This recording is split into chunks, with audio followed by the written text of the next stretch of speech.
There is a desire that arises in certain lifetimes that is not your ordinary kind of desire. We're very familiar with ordinary desires. They're part of the perpetuation of life form. The desire to eat serves the continuance of the life form. It's a natural desire. It's found in all kingdoms. And it's fine. But this desire for true freedom, desire for real fulfillment, which appears in your lifetime, paradoxically, can only be realized if you don't do anything for its realization. Now, this cannot be believed. And so, you are given lots of things to do. But what you are given to do is designed to wear down your desire for doing. In meditation practice, which I'm sure many of you have or have had or tried to have, there is either a focusing and a concentration of the mind, or a stilling of the mind and body.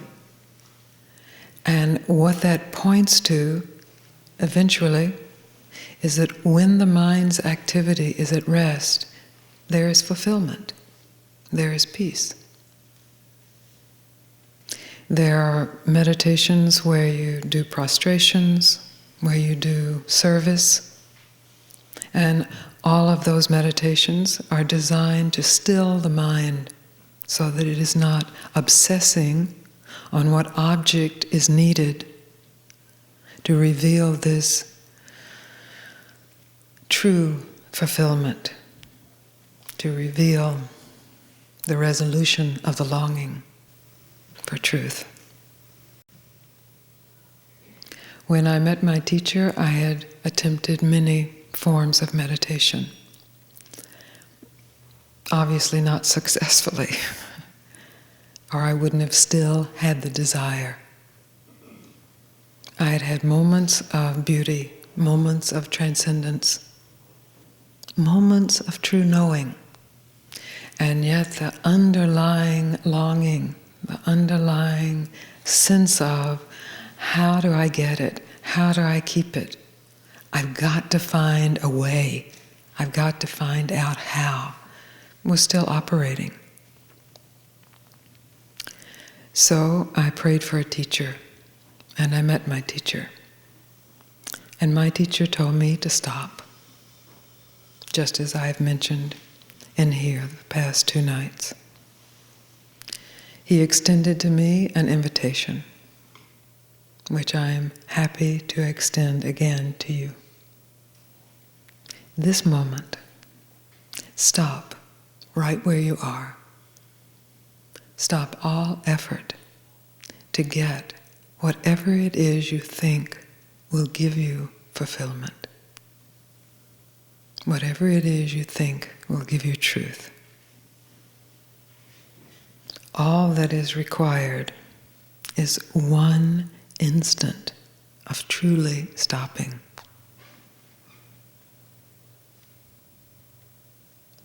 This one instant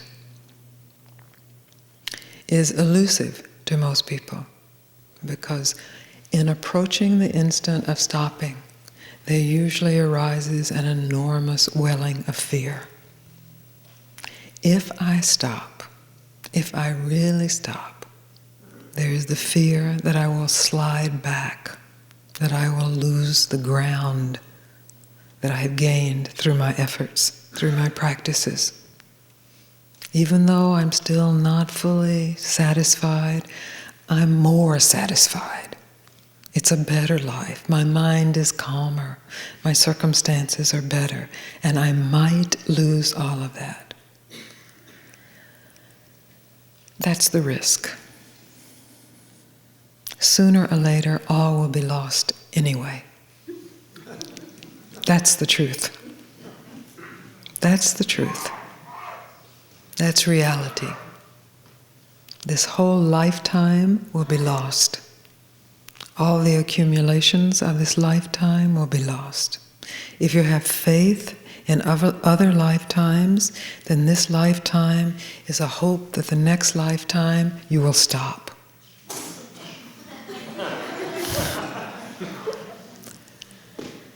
It was quite extraordinary for me to hear this from my teacher, this stop.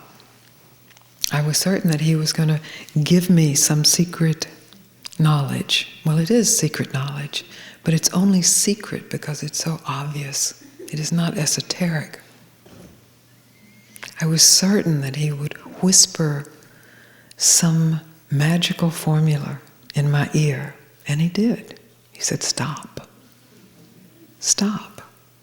It was so simple that I was thrown. I stopped. He threw me to the floor with that, not physically, but literally. My mind stopped.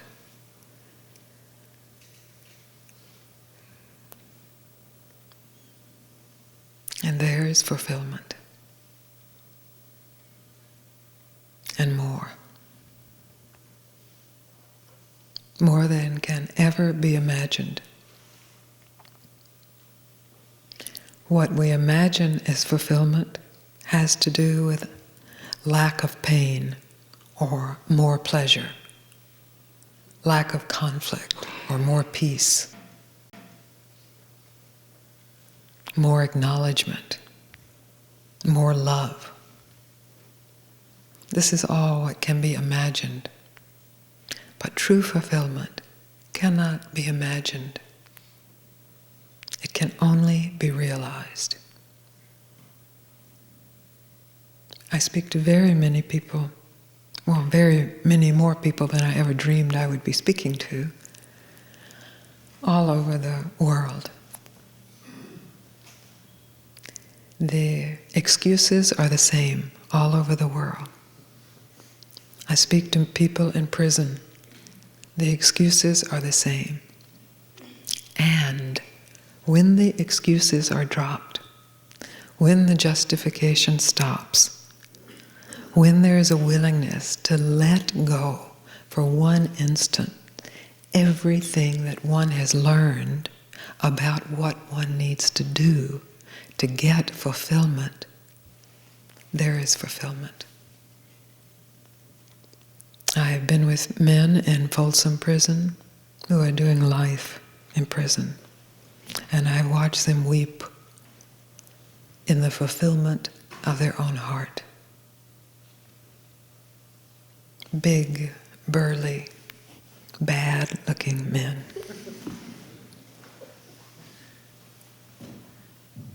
I have watched so-called spiritual seekers with their tightly knit categories refuse to surrender for one instant.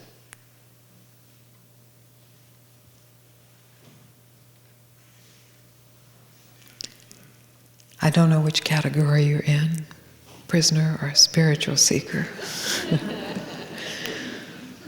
But the invitation is offered just as freely to one as the other. And the capacity is just as great in one as the other. It may be harder for the spiritual seeker than the prisoner, because the prisoner has no hope. These men who are doing life are absolutely disillusioned with how it turned out. They failed.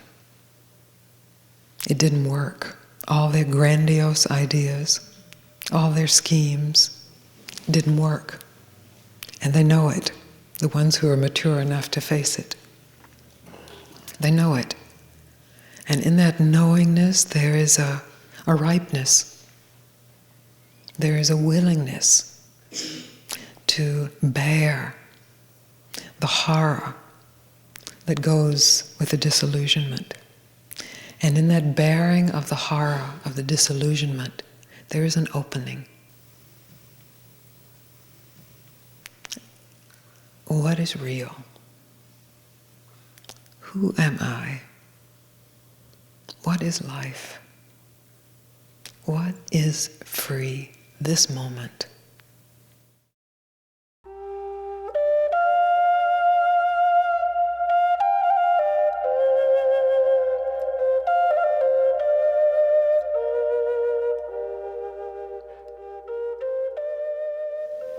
I got a question in my mail. This is my post office box. I got a question that is asked everywhere I go. Dear Gangaji, a question on how to remain in the state of stopped or burning with myself. I can briefly, but I return to myriad thoughts. Are meditation periods using breath or mantra useful? Are there any practices you recommend, or are they just another plaything? This is a question very much on the minds of meditators.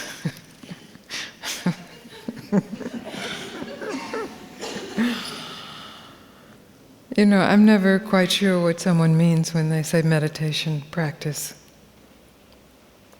It usually means many different things to many people, mantra or breath, or the meditation practice that's perpetuated by most people in the world, which is, I am this body, this is me, this is who I am these thoughts, I am these emotions, I am not this body, I'm not that body. This is the meditation practice that is really going on. And then there may be breaks from that, where they say, Om Mani Padme Hum, or some secret mantra, or I am that, or you are that. But then back to the real meditation. This is me, I'm this body, these are my wants, this is what I need, this is what I gotta have, this is what I missed, this is what... You are that body, this is what you have that I want, or I have that you want. This is the meditation. This is what people are meditating on. And it's a meditation of suffering. It's a meditation of misery. And there are exquisite breaks in this, whether designed breaks of sitting quietly and simply being absorbed in the moment, or being absorbed into a mantra, or into a breathing pattern, as there are exquisite moments of being absorbed into a baby's face, or absorbed into the sound of beautiful music, or the colors in form, or being absorbed in the many moments in nature where the meditation, I am this body, this is who I am, this is what I want, this is what I got, this is what I didn't got, just stops. Where there's no you being practiced. There is simply beingness. And in this simply beingness, there's peace. And from simply being, there is insight, clarity, naturalness, effortless grace and ease of being.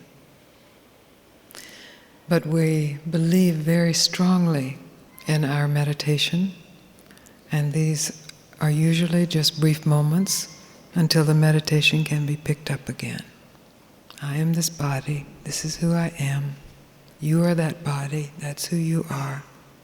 This is my culture, that is your culture. These are my beliefs, those are your beliefs. You are my enemy, you are my friend. You want something from me, I want something from you. Until the next break. So I would never ever discourage you from the breaks, from the common meditation.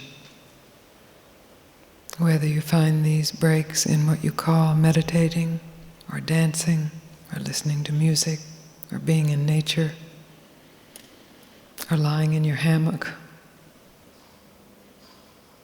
You know, in the United States, it's really sad. People feel very guilty if they rest. If there's any rest, it's usually there's an overlay of, I should be doing something, I shouldn't be resting, I've got so much to do, and it's a kind of disease. It's a horrible disease. I don't know if it's true as much here in Australia. It's obviously not. And certainly not as much here in Byron.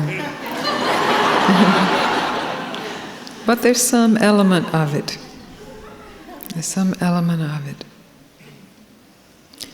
So there's this resting the body, resting the emotions, resting the mind, which is very good news for the body and the emotions and the mind.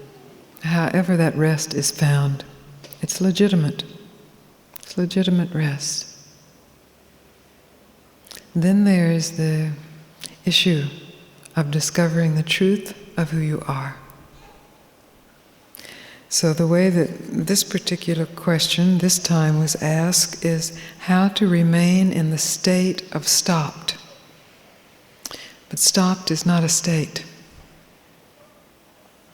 When I say stop, or be still, or I refer to silence, stillness, I'm not referring to a state. This is very important to hear. You can get your mind to a state of relative rest, and your body can get to a state of relative rest, and your emotions, and your circumstances. But the stillness that I'm referring to is the stillness that is always still. Has nothing to do with what you get it to do. It is, by its nature, still. It is by its nature stopped. And all movement, all going, appears and exists and disappears back into this stateless stillness. A state has a beginning and a middle and an end. There's this state and then there's this state. And they're different states, and you know them from your own experience. They're happy states and sad states, and altered states and mundane states, high states and low states. But the stateless presence of being is stillness. So you don't remain in the state of stopped.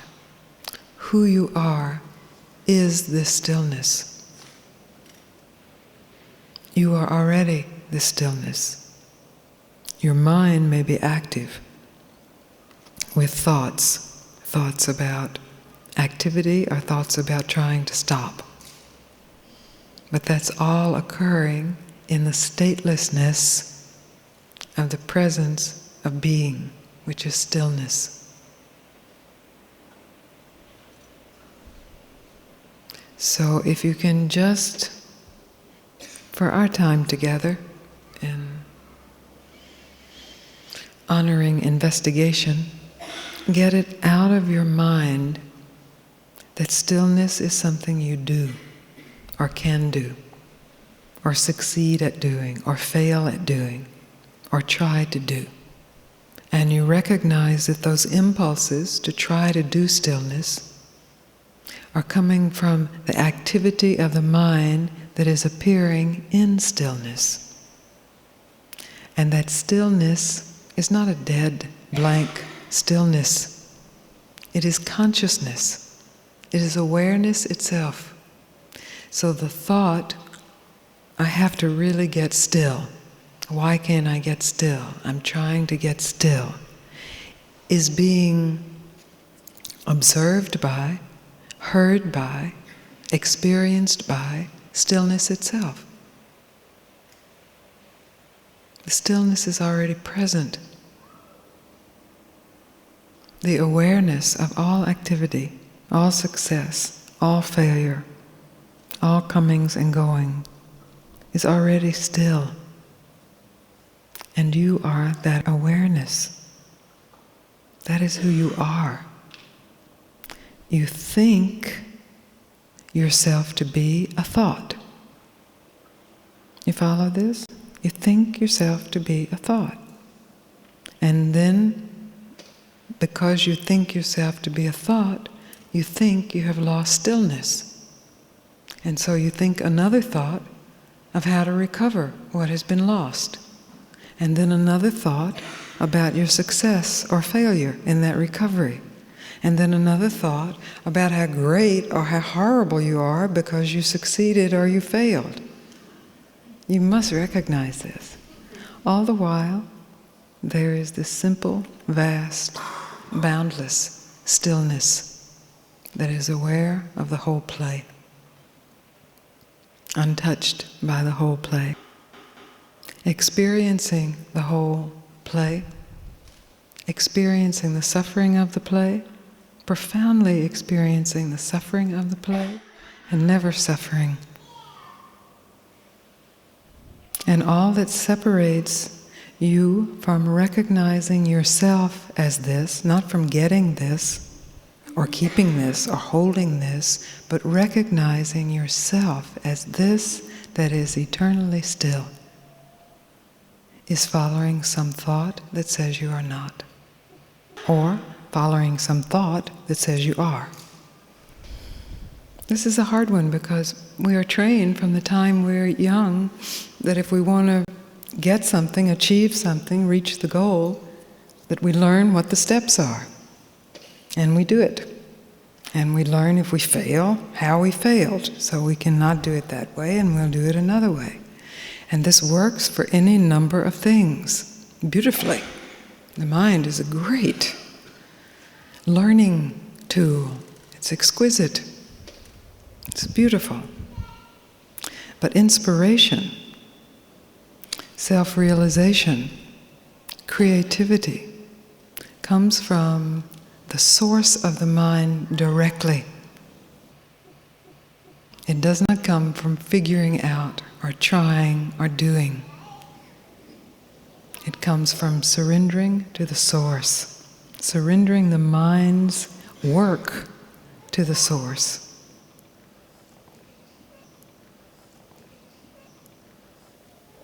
So what I'm saying is very simple.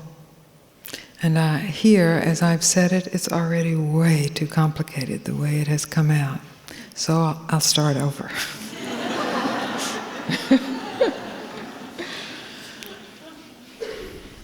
Be still.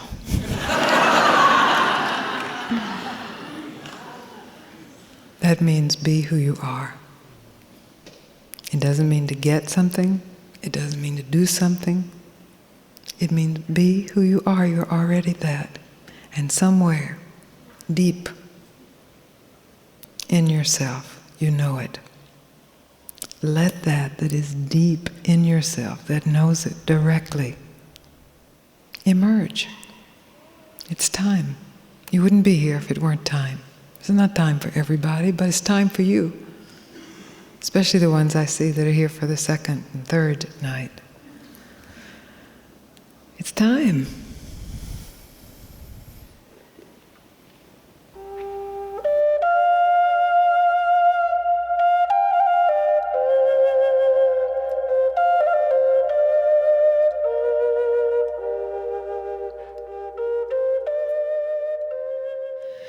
Though I have sat in satsang many times, it always seems like any question I have just falls away in the simplicity of awareness that rises with a laugh to say, much ado about nothing. That's right. Yet there is a question that continues to arise. What is the experience I need to cut through all self-doubt and will continue to remain as a daily guide for me? You want to come up here?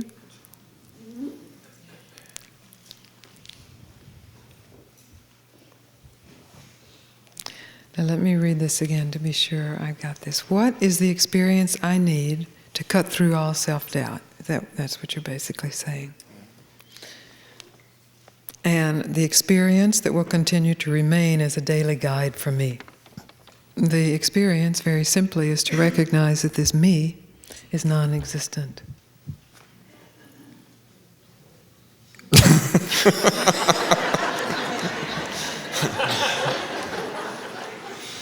Right. Right. Right. There it is. Right there, isn't it? Yeah. Right there. That's the simplicity, you Thanks see? a lot. Yes, good. I like that. That's excellent. Go back. That's great. That's great. That's good. Yes, yes, go. It's great. Yes, beautiful. Beautiful, beautiful, beautiful. That's it. So what previously has gone unexamined is this thought, I need, what about me, when will I get, and will it be there for me?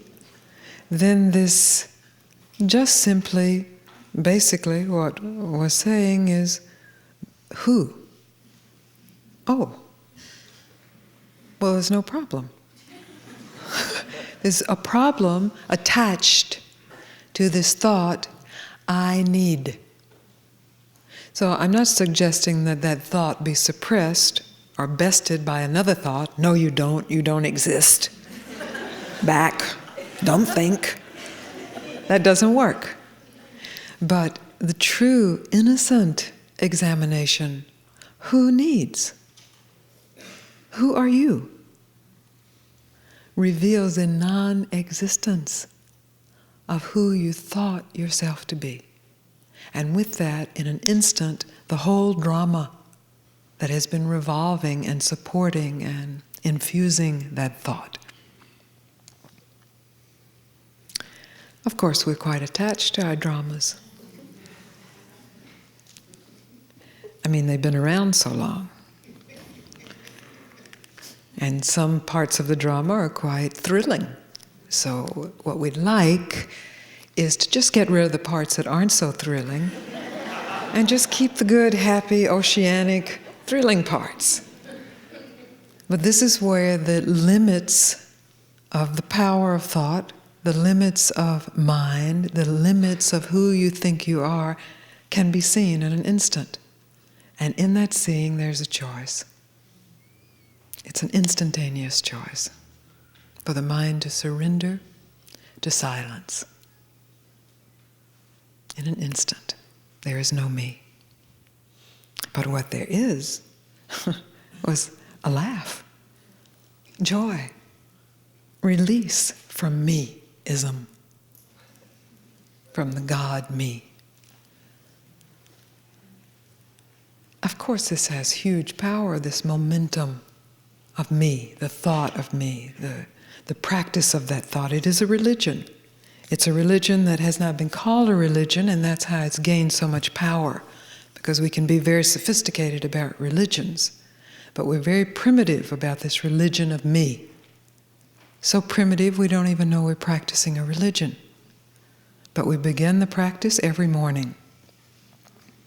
The body awakens out of sleep, and we begin practicing who I think I am, based on any number of reference points, and form that, linking that with past memories.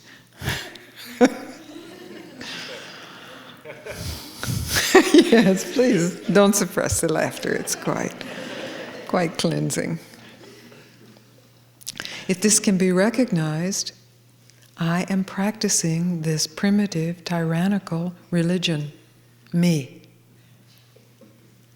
And the whole, of course we know, the whole human race is practicing this, and we're waiting for the rest of the human race to stop. And that effectively continues the religion, and there is great fear. If I stop worshiping this God, me, what will happen? Will I get brainwashed? You see how brilliant the whole setup is. What a trickster God is to have these minds, these thoughts. What a setup. This trance of me, and this fear that if the trance of me is not followed, I won't be happy, is what keeps suffering in play. It's what keeps war in play. It's what keeps the fragmentation, split, the war inside individual minds and collective minds, the collective mind. In this instant, you can see that while there is the experience of suffering, you are not suffering. When you go to great theater and you experience the tragedy in the theater, there may be weeping. But if you stop for a moment and tell the truth, you recognize the tragedy has not really affected you. Not really. You have experienced tragedy. You have wept with tragedy. But you are free.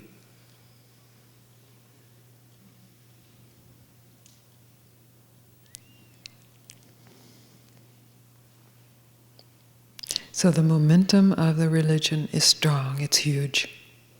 It's very huge, and most people will never stop to even question it out of fear.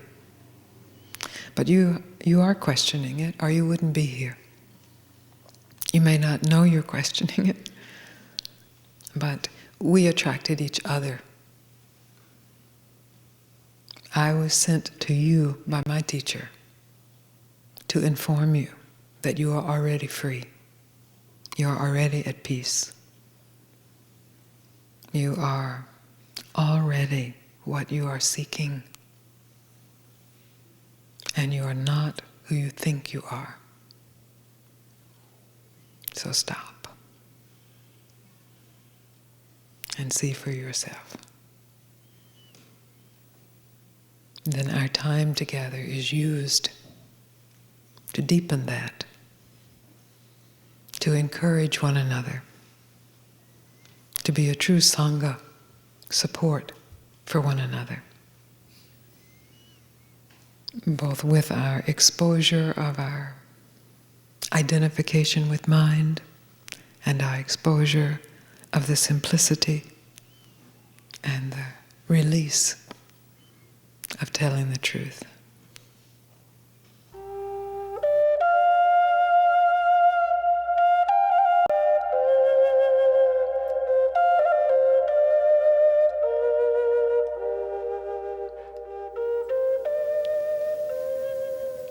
So the whole problem in a nutshell, your nutshell,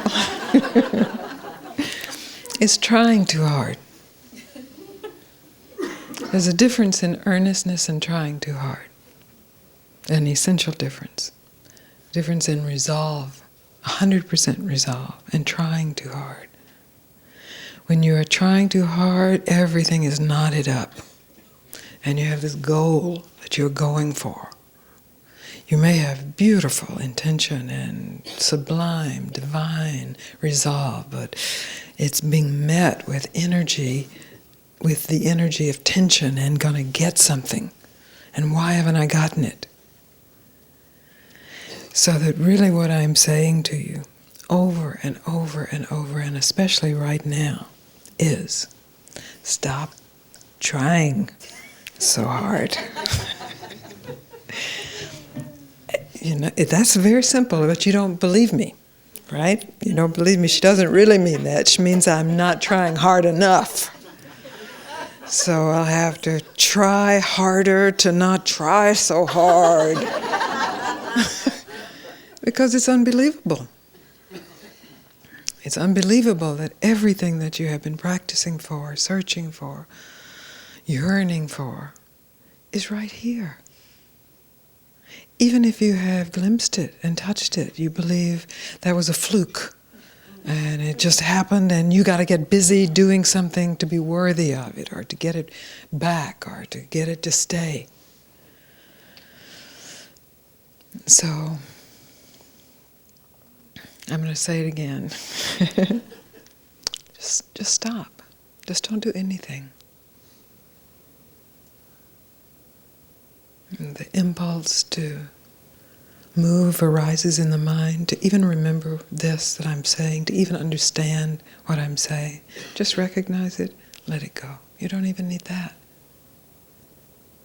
Whatever I'm saying is pointing to what you already have. So you don't even really need what I'm saying. You certainly don't need to remember it. If you are hearing it, it is pointing to what you already are.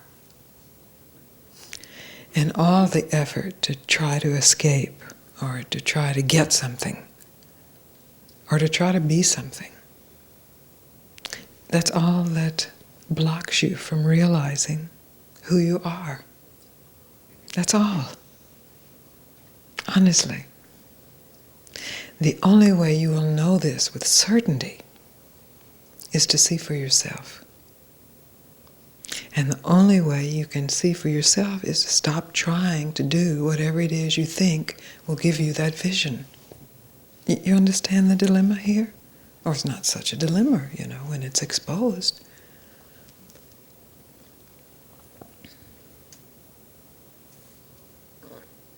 There are many, many stories of lack of trust and unworthiness and well, that's generally it. Lack of trust and unworthiness and all the different stories that come from that. And why that couldn't be true for you. I understand this very well. I know these stories. I practiced them for years. They were my religion. I had altars to these religions. This religion. Many gods and goddesses and demons are worshipped in this religion. But I had the grace of meeting a teacher who said, stop practicing your religion. And the religion is the ego. It's going to get something. It's going to get enlightened, going to get God, going to get love, going to get success, going to get immortality. And the willingness to stop practicing that religion in an instant reveals the illusion of the ego. And that what you have been seeking is who you already are.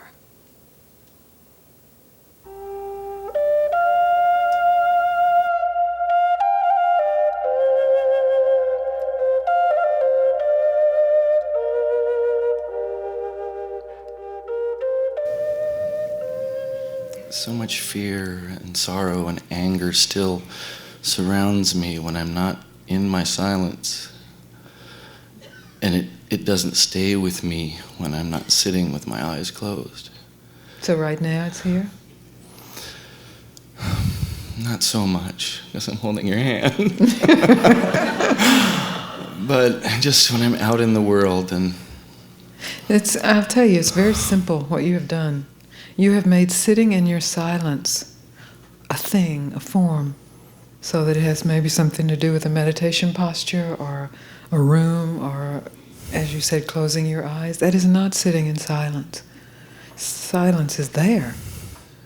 But you have to discover that silence is who you are.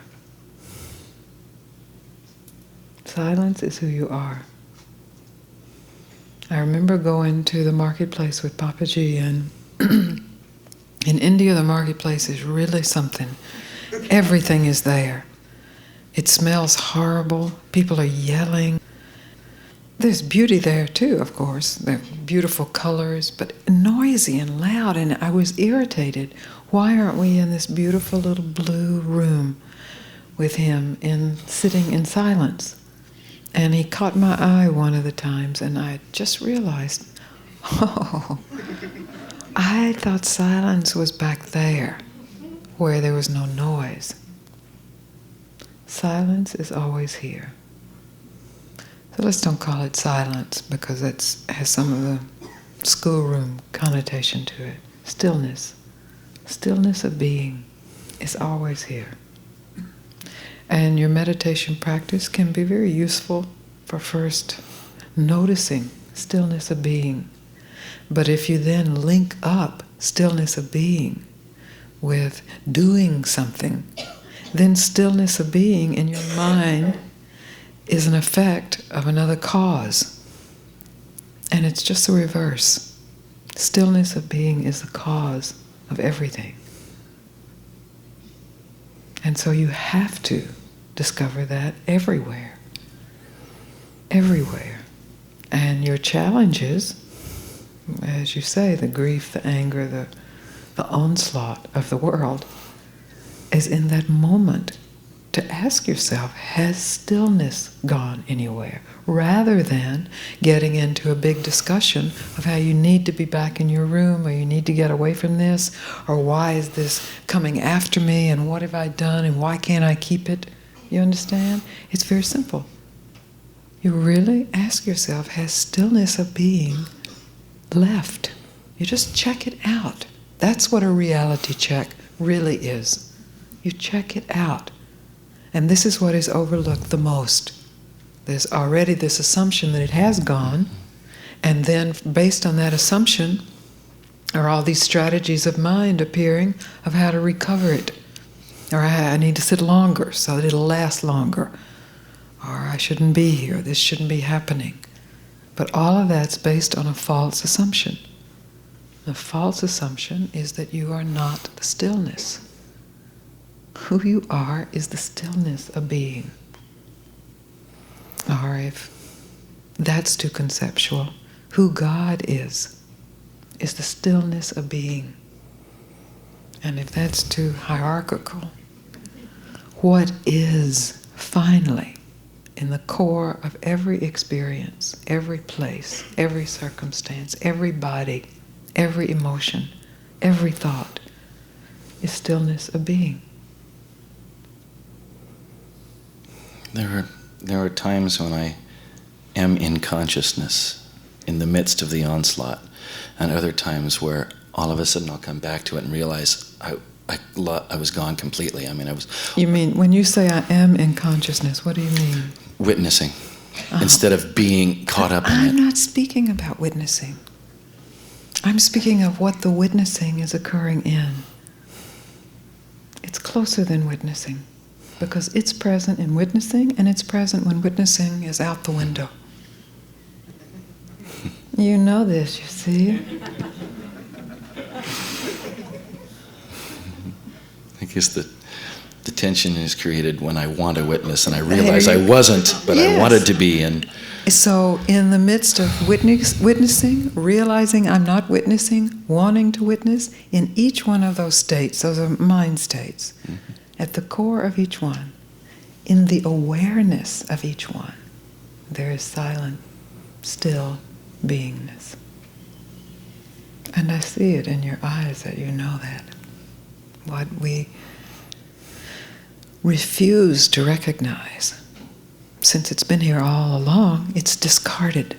What we refuse to recognize is that's the source. In all of your seeking, that's what you're seeking. Well, this is what I mean. We get to be very good students, because we're trained to be students. That's part of our conditioning and socialization. And so we learn what it's supposed to be like. But it, the final, absolute, true, permanent it, is not like anything except itself. So if you read the sutras and you read the stories of great saints and sages, and you try to make your life like theirs because this is what it should be like, this is the same old imitation game.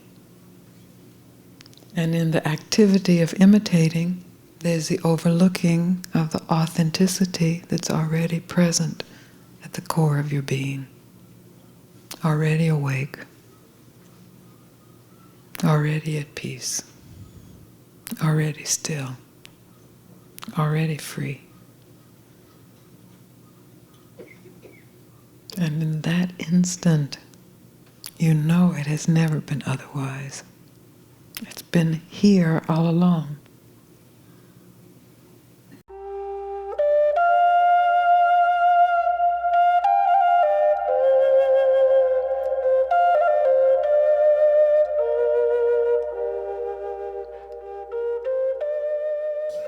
I know you probably have an image in your mind of who you are.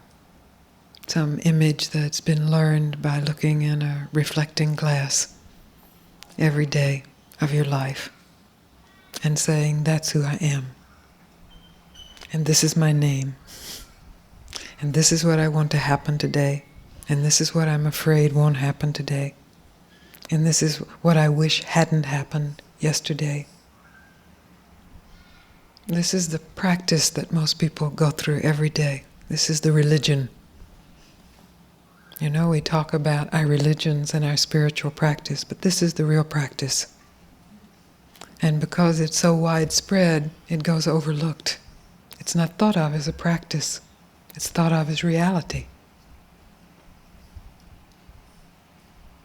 So that image that you have of yourself is an object in consciousness. It's a subtle mental object in consciousness, just as this chair is a physical object in consciousness.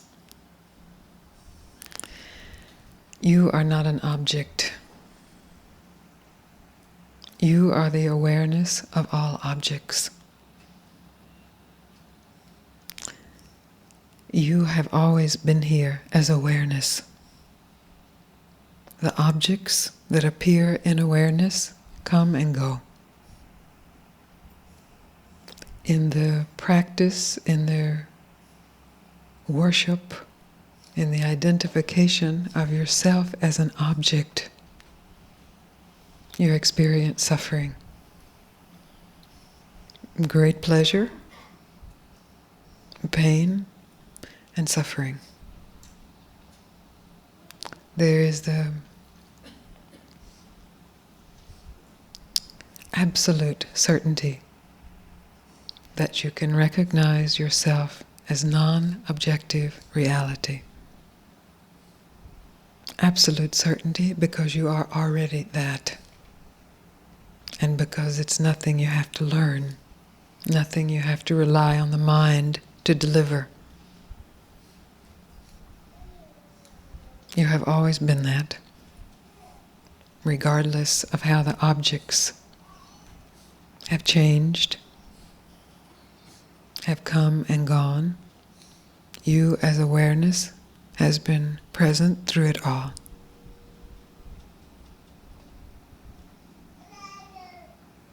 So the question that often comes to me is how to realize that. Because I know that most of you have certainly tasted that, for an instant at least, even if it's out of memory. So how is it possible to realize that? The report I have is this. When I read your invitation, after seeing an article in the paper, I went to the website and I read your invitation and I came home to myself. It was instant. It was finally, I was given permission not to search out there anymore. I was home.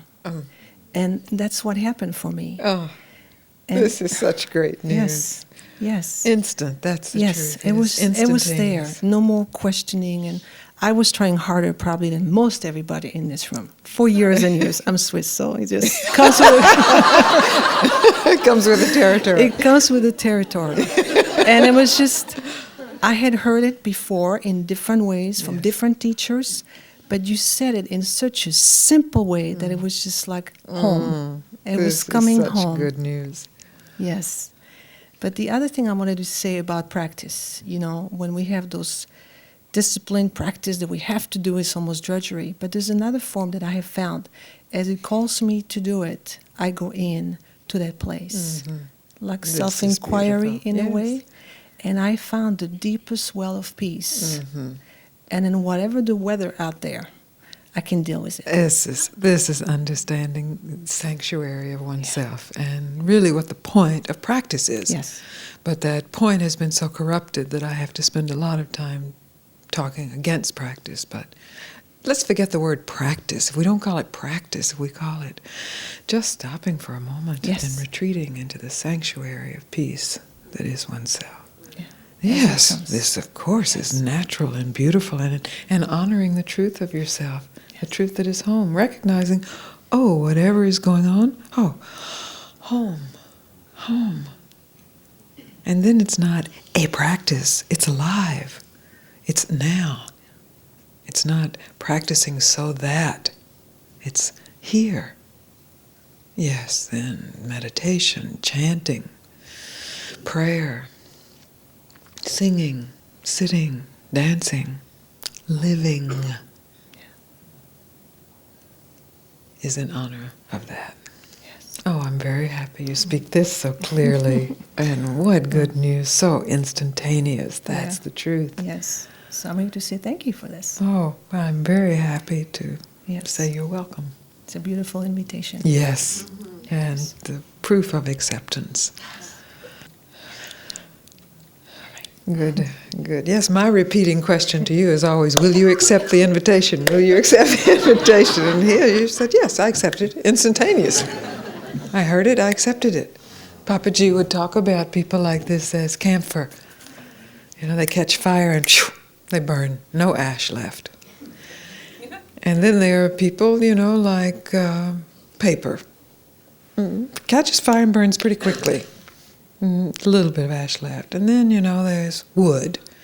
You have to like and fan it, but it catches fire, burns brightly, and leaves a little ash. And then there's the wet wood.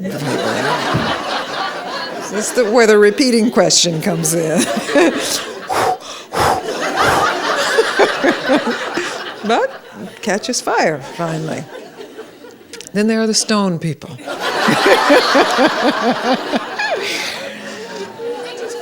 But I have had reports from stone people, and once they catch fire, this is molten heart bursting open.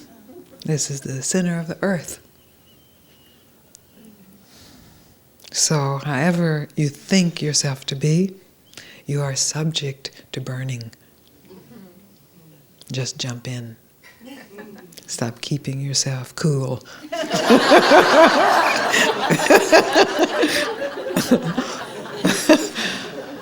It's your nature. It's what you've asked for. It's what you've asked for. And I know what you mean. I must have heard it from the moment my search began. I had early on seen a picture of Ramana and been struck by his peace, but dismissed his words as too simple. Well, it doesn't really have anything to do with me and my life in the 20th century and a woman in the West. It just doesn't relate to me. It took my hearing it miraculously from Papaji, just to hear it. Oh. Then to be able to go back and see that all along, just as I was saying, it's retroactive, all along it was here, saying, here, all the teachers you have had, known and unknown, religious, secular, spiritual, alive, dead, imaginary, all have been pointing to this, whether they know it or not. It knows itself through all.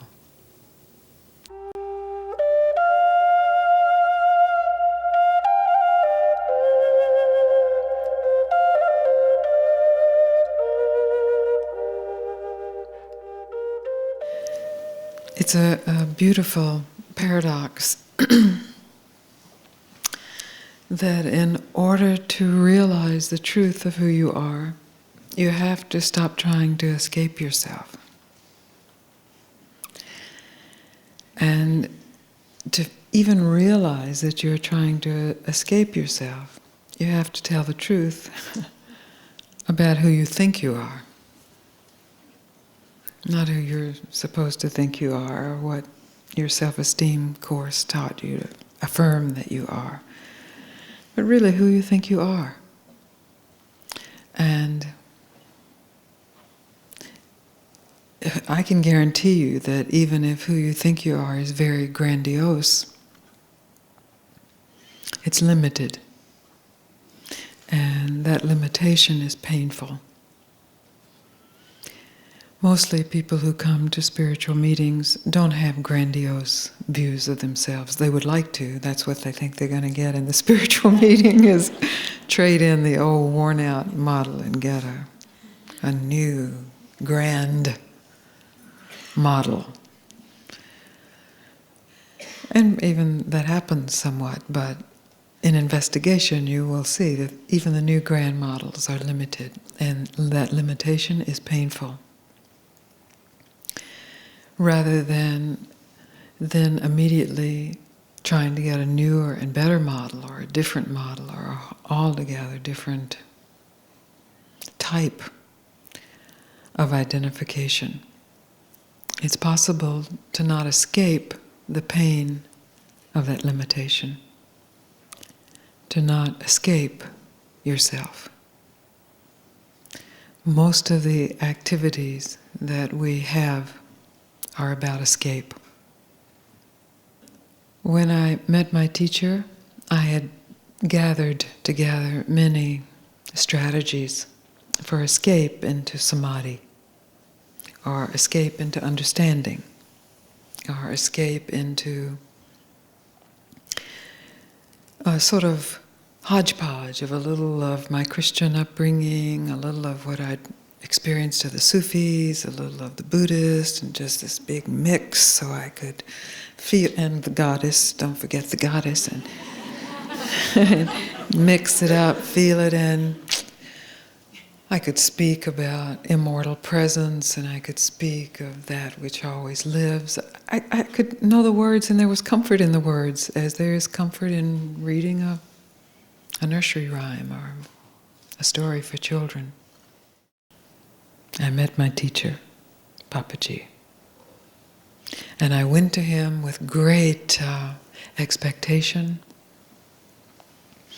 that he would give me the tool that had been missing from my toolbox, the key that I had somehow overlooked on my circle of keys.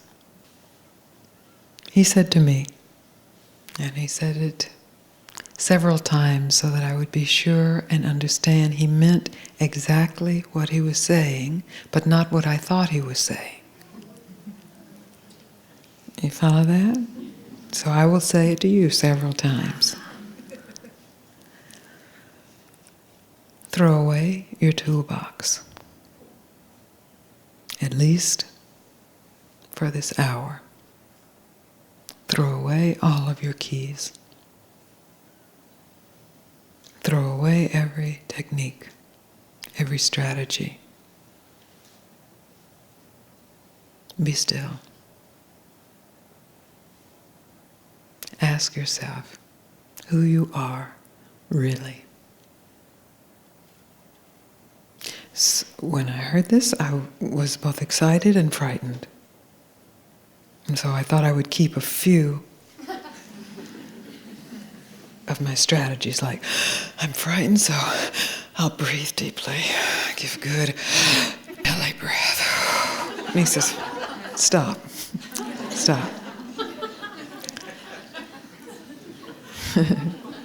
Throw away every strategy, every technique, every tool, every key.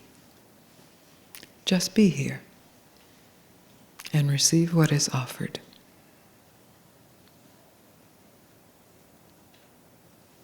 I can't say in that moment I received it, but soon after, when I realized, when it could sink in, he really means what he says.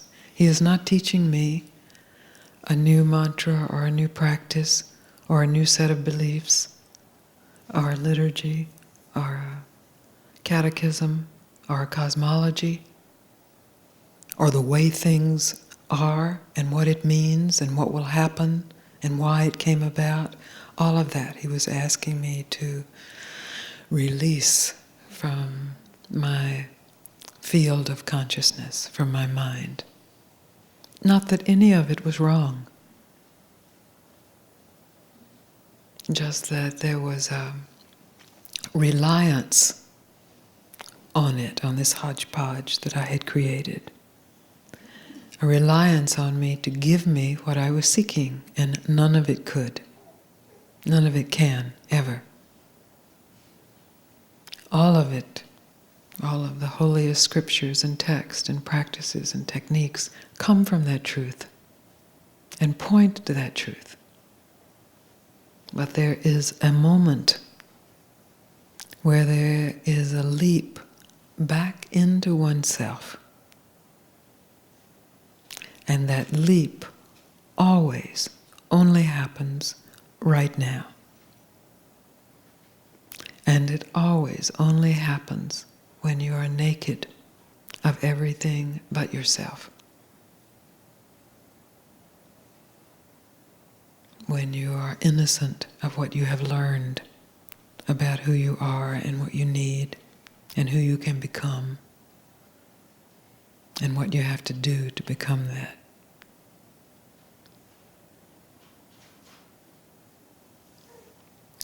So it is with great honor and joy that I extend to you this invitation, this moment in your life to stop,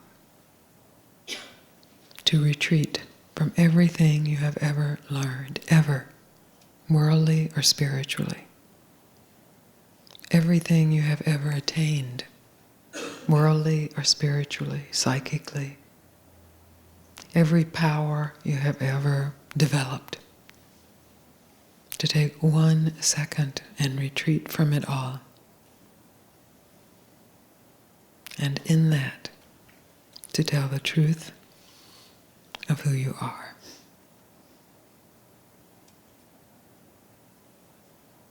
If you are enamored with powers, you can always go right back to your powers. If you're enamored with techniques and strategies, they will be waiting for you. You can pick them up and run with them. But at least there will have been one moment where you could directly experience that the truth of who you are is whole and complete as it is. And your body is not whole and complete as it is. It is an imperfect thing. Your concepts of reality are not whole and complete. They are imperfect and limited. Your emotions are also imperfect and limited. Your circumstances are imperfect and limited. Your understanding is imperfect and limited. And all of it always will be imperfect and limited. That's reality right there. Nothing wrong with imperfection, nothing wrong with limits. The task is not to make what is imperfect perfect. The task is to discover what is already perfect and to realize that as the truth of yourself, and to realize that now, not tomorrow, not next year, not next lifetime, not yesterday, not when you waked up. Now, only now.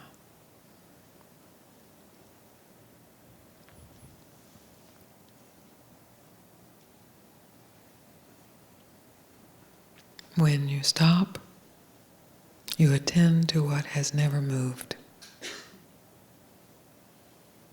When you are still, you recognize the silent presence that is always here. When you tell the truth, you recognize that to be yourself.